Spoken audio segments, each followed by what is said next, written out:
আয়ুর্বেদিক চিকিৎসা ডাক্তারবাবুকে কেমন লেগেছে, উনিও প্র্যাকটিস করেন। আমাদের কম বেশি সবাইকে এক একজন ডাক্তারের কাছে যেতে হয়। উনি আমার বড় দাদা, উনি এসছেন আমার কাছে, খুব ভালোবাসেন। ওনার ফ্যামিলির সঙ্গে একটা ভালো সম্পর্ক রয়েছেন। তো ওনার মুখ থেকে শুনবো এই আয়ুর্বেদিক চিকিৎসায় উনি কতটা উপকৃত হলেন এবং কতটা ভালো আছেন, ওষুধ কীভাবে খাচ্ছেন।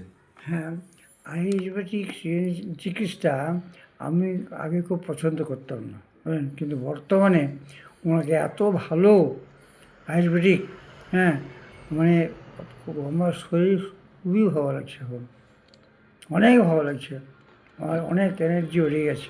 এই সমস্যাটা আপনি কতদিনে বললেন? আজ থেকে সত- 16 দিন। 16-17 দিন আগে স্ট্রোক হয়েছিল। এখন উনি পুরোপুরি খুবই ভালো আর আছে। খুবই ভালো আছেন। ওনার হাতটা আরেকবার দেখে নেব। হ্যাঁ। হাতটা একবার দেখান ভালো করে, যে হাতটা প্যারালাইজ হয়ে গেছিলো। হাতটা মুখ খোলেন একবার, মুঠ বোঝেন খোলেন। বাহ, সুন্দর, মাশাআল্লাহ।